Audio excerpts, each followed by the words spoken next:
The most powerful AI model ever built is here, and the US government decides who gets it first. Welcome to AI News in a Minute, brought to you by Tavis, the future of interactive video. I'm Jerome W. DeWald. This is Monday, June 29th, 2026. In AI news today, OpenAI just dropped GPT-5.6 Sol, their most capable model ever, and you can't just sign up for it. Access is locked to a select group of vetted partners at the US government's direct request. A lower-cost sibling, GPT-5.6 Terra, is also launching alongside it. Government-gated frontier AI is now the new normal.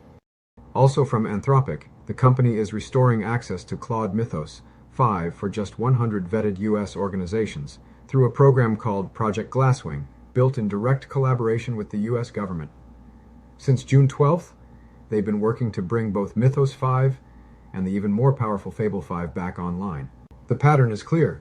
Frontier AI is becoming a controlled resource.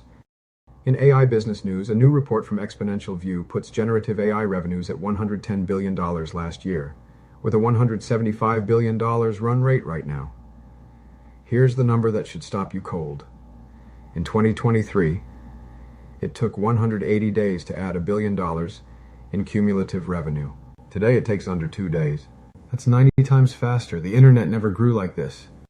Also in AI model news, Elon Musk claims Grok 4.5 is now matching, possibly exceeding, Anthropic's Claude Opus. What makes this one interesting? It's built on a 1.5 trillion parameter foundation model and was supplementally trained on data from Cursor, the AI coding tool. It's currently in private beta inside SpaceX and Tesla. Big claims need big benchmarks. We'll be watching.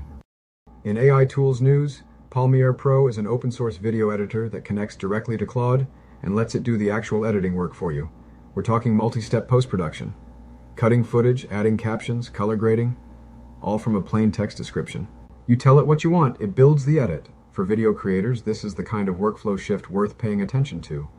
That was your AI News in a Minute with Jerome W. DeWald. Stay ahead in the AI race. Leave your thoughts about government control of frontier AI access in the comments. Give this video a like, and hit subscribe so you don't miss tomorrow's AI News in a Minute.